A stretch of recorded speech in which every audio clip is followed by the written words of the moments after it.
Response to King Yaqub's video, Lunar Sabbath Nuked, Part 9, Third Day Resurrection. Hiram yashra'al, servant of Yahuwah and of the Master Yahushua HaMashiach, to the 12 tribes which are scattered abroad in the captivity, greetings.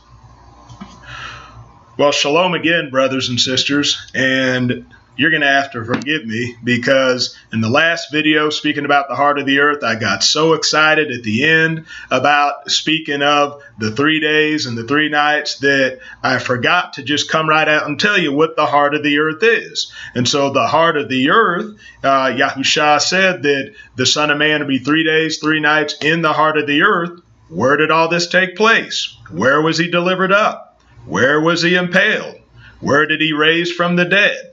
He rose from the dead, was impaled, delivered up in Yerushalayim. It is Yerushalayim that is the heart of the earth. Think about it, brothers and sisters, because the heart of a particular place is a geographic term that we use even to this day. Now, when people talk about the heart of America, what are they talking about? Kansas, Missouri, Iowa. When people talk about deep in the heart of Texas, what are they talking about? Austin, Texas, or somewhere centrally located in Texas. So it's talking about centrally, geographically located, which Jerusalem is in the earth. It is truly the heart of the earth. And we look even during the kingdom age and how central it's going to be, not just geographically, but it's going to be the central city of all spiritual activity, how all the nations will flow to Yerushalayim, and how the word of Yah and the living waters will flow out of Yerushalayim to the nations. So just like a heart takes in blood and pumps it out, takes it in, pumps it out. The nations come in to the heart of the earth, Yerushalayim. The living waters, the word of Yah, goes out to the nations. Brothers and sisters, I sincerely believe that the heart of the earth, being Yerushalayim, is a much better interpretation than the grave or the underworld, for the reasons that I laid out in part 8 of this video series. So with that being said, we're going to move on. At the end of part 8, I spoke of the 3 days and the 3 nights, and the third day being the day that Yahushua rose.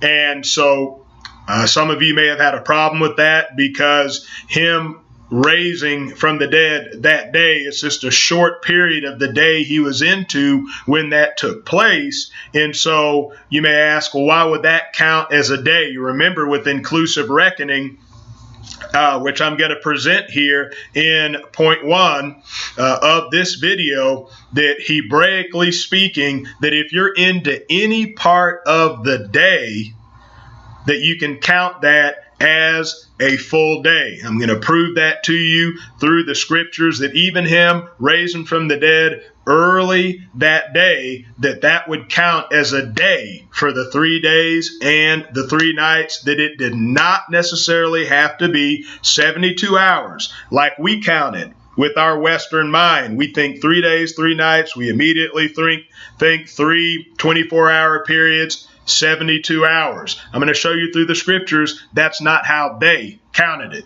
So, Exodus chapter 19, verse 11. And we're going to start in verse 10. It says, and Yahuwah said to Moshe, go to the people and kadosh them today and tomorrow, and they shall wash their garments and shall be prepared by the 3rd day. For on the 3rd day, Yahuwah shall come down upon Mount Sinai before the eyes of all the people. So, did you see that sequence? They were to kadosh themselves, set themselves apart today and tomorrow, and be ready for the 3rd day. And so the 3rd day, scripturally speaking, amounted to the day after the morrow from when Moshe was speaking to Yahuwah. And so it wasn't talking about 3 full 24-hour days. Now, Leviticus chapter 7. In Leviticus chapter 7, verses 16 and 17, we're talking about the law of the voluntary offering. It says, and if the offering he brings is a vow or a voluntary offering, it is eaten the same day that he brings his slaughtering, and what is left of it is eaten the next day. But whatever is left of the flesh of the slaughtering on the third day is burned with fire. And so here we have the sequence again, that the day you bring your offering is the first day, and you can partake of it that day, and you can partake of it the day after that, which is the next day, but you can't partake of it the third day because it is to be burned with fire. And so still amounts to the day after the morrow. Now, if you look at Leviticus 19:6, it says the same thing, except it's dealing with the peace offering. But the same thing, that you can partake of it the day that you slaughter or the next day, but the third day it is to be burned, the day after the morrow. So 1 Samuel chapter 20 is where I want to show you an actual example of this. Daud is meeting with Yehonathan. He wants to know if there's peace between him and Shaul, the king. And so Yehonathan goes before him on the new moon, but Daud is absent. And so they meet together, and then they plan on meeting again on the day after the morrow of the very day they met, which they called the third day. In verse 5, 1 Samuel 20, it says, and Daud said to Yehonathan, see, tomorrow is the new moon, and I ought to sit with the sovereign to eat, but let me go, and I shall hide in the field until the third day at evening. So Daud made reference to tomorrow, and then he made reference to the third day. And if you read further in this chapter, that they speak of the third day once again. And even Yehonathan makes reference to that morrow and then the third day coming right afterwards. And so just read the rest of the chapter, you'll see what I'm talking about. But I wanted to bring out these third day references from the scriptures just to show how they were counted with inclusive reckoning. In other words, that the very day you're sitting in when something begins, even if it's at the end of the day, it counts as day one. So it's included in that. And so when they would say the third day, it would amount to the day after the morrow. Now, the second point I want to make is that the Messiah was impaled on the preparation day, preparation of the weekly seventh-day Sabbath, and he rose on the first day of the week. But before I get into that, one thing that I ask of you is that you see the scriptures and see the writings and the scriptures, what I'm presenting. Just see it for what it says.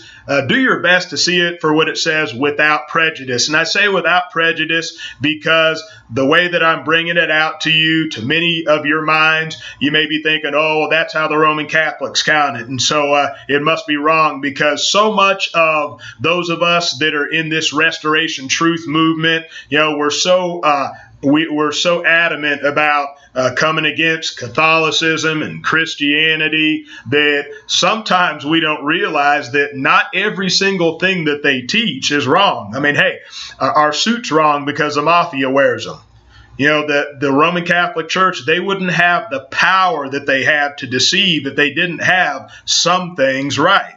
And so by me saying that he was impaled on the preparation of the seventh-day Sabbath, and then he rose on the first day of the week, that what I'm not saying is that he was impaled on a pagan Friday and he rose on a pagan Sunday. Now, that's what I'm not saying, because we don't know what day of the week it was, because back then Rome was going off of an 8-day calendar, not a 7-day calendar like they're going off of today.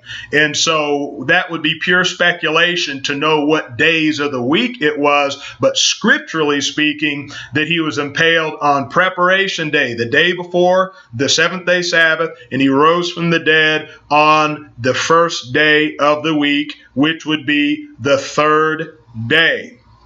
And like I said in the last video, the third day, that is counted from when he was delivered up into the hands of sinners. So let's go to Mark chapter 15. That's the first place I want to go to show you about how it was preparation day when he was impaled. Mark 15, verse 42.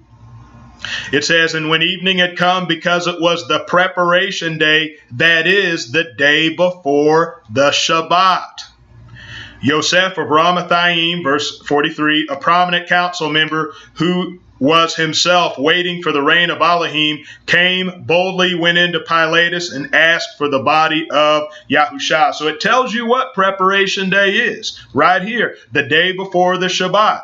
And in the Brit Kadashah, the New Testament writings, every time it makes mention of the word Shabbat, it's making reference to the seventh day Sabbath. And that's what it's talking about here, brothers and sisters. Now, in Luke chapter 23,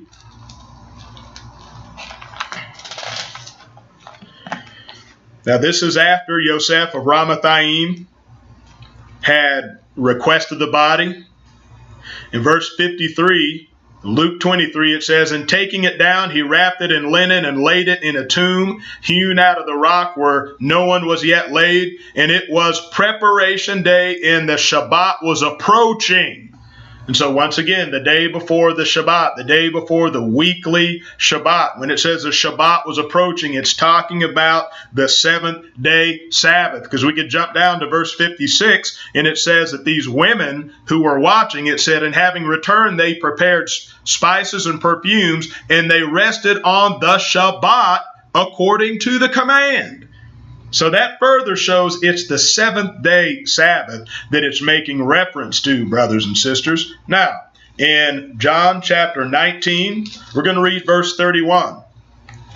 Now, verse 31, and we're going to revisit it for my third point also, because it is the center of a controversial teaching regarding what some call the high Sabbath. We're going to deal with that. But in John 19:31, it says, "Therefore, since it was the preparation that the body should not remain on the stake on the Shabbat, for that Shabbat was a high one, the Yahudim asked Pilatus to have their legs broken and be taken away." So that's another reference to preparation day. If you jump down to verse 42, you'll see yet another reference to preparation day. This is the preparation of the seventh day Sabbath, brothers and sisters. So he was impaled on preparation day, that is the day before the Sabbath, the day before the seventh day Sabbath.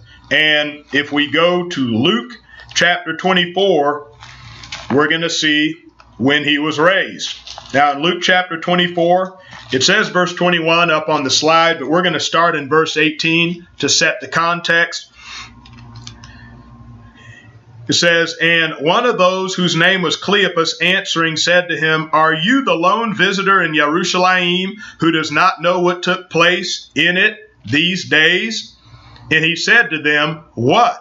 And they said to him, 'Concerning Yahushua of Nazareth, who was a Nabi, mighty in deed and word before Elohim and all the people, and how the chief Kohanim and our rulers delivered him to be condemned to death and impaled him. We, however, were expecting that it was he who was going to redeem yashra'al. But besides all this, today is the third day since these took place.'" So Cleopas said, today is the third day since these took place. Well, what's the these? All right, if we back up, it said, "And how the chief Kohanim and our rulers delivered him to be condemned to death and impaled him." And then he said, today is the third day since these things have taken place.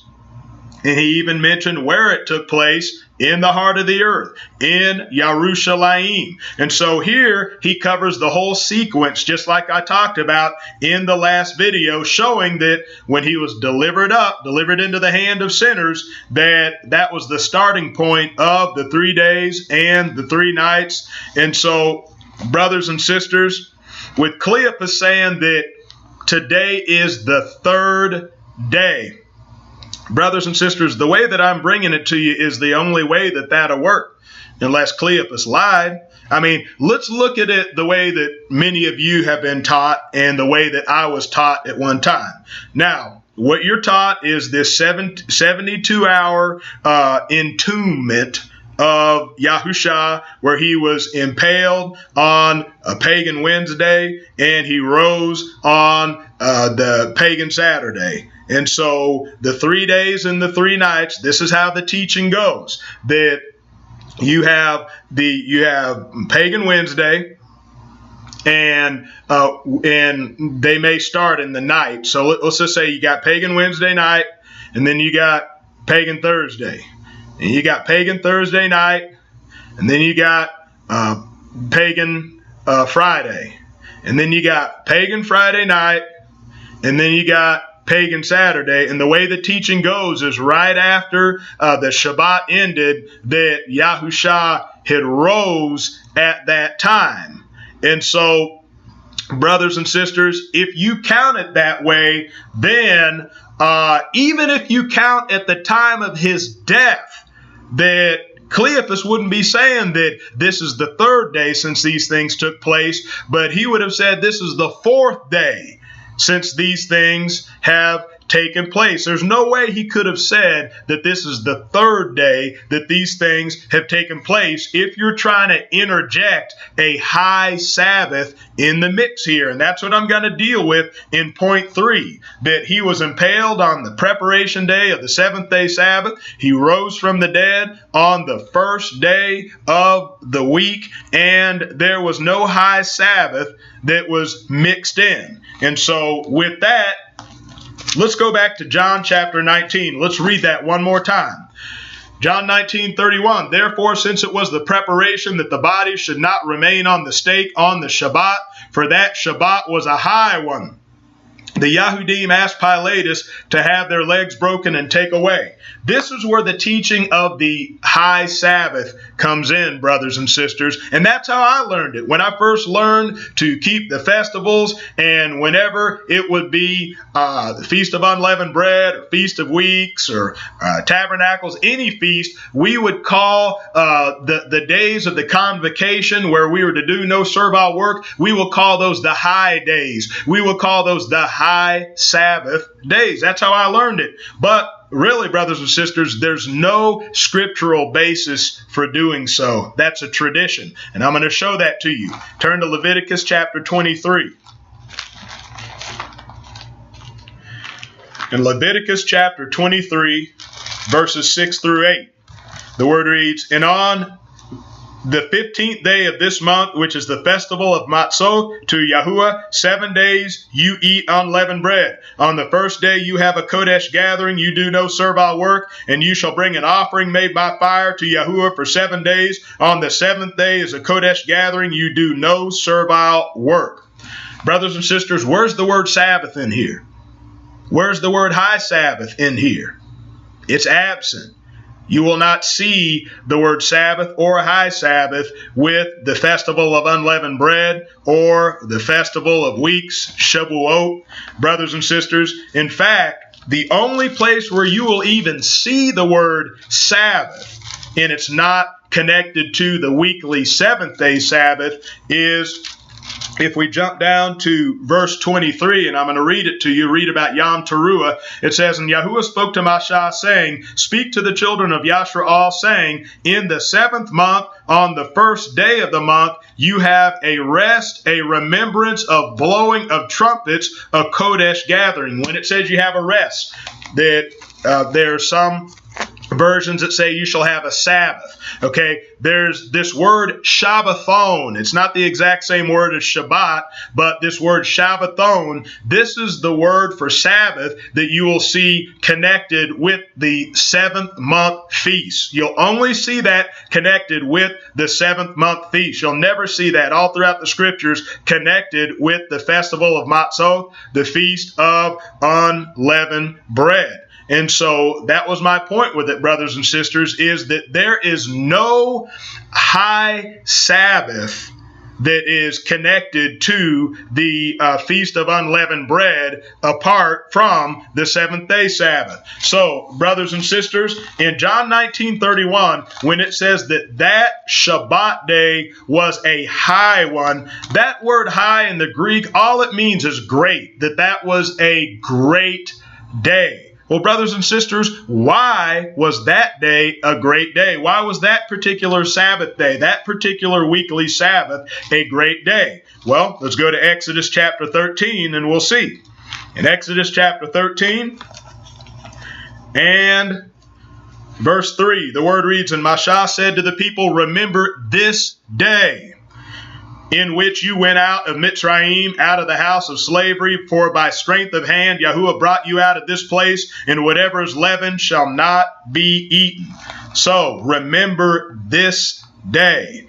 All right, now let's go to Deuteronomy chapter 16. Deuteronomy 16, I'm going to start in verse 1. It says, "Guard the month of Aviv and perform the Pesach to Yahuwah your Elohim. For in the month of Aviv, Yahuwah your Elohim brought you out of Mitzrayim by night. And you shall slaughter the Pesach to Yahuwah your Elohim from the flock and the herd in the place where Yahuwah chooses to put his name. Eat no leavened bread with it. For 7 days you eat unleavened bread with it, bread of affliction, because you came out of the land of Mitzrayim in haste, so that you remember the day in which you came out of the land of Mitzrayim all the days of your life." So why were they commanded to remember it all the days of their life? Because this was the most highly memorialized day of the year. This was Independence Day for our forefathers, brothers and sisters. Think about it. It's just like pagan July 4th for America here. They pop fireworks and they shut everything down, the businesses, and they party, they get drunk because it's Independence Day.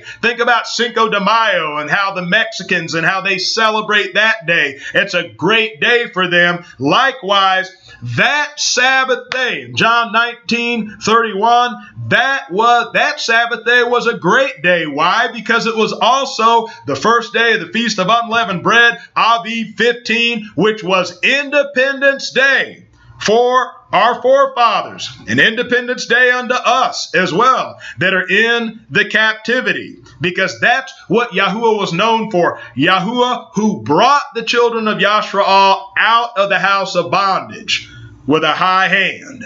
Praise Yahuwah. That's what made that Sabbath day a great day. So the high Sabbath mentioned here in John 19:31 was the seventh day Sabbath, brothers and sisters. So with that, I will say shalom, and we will see you in part 10, the closing video of this series. Shalom.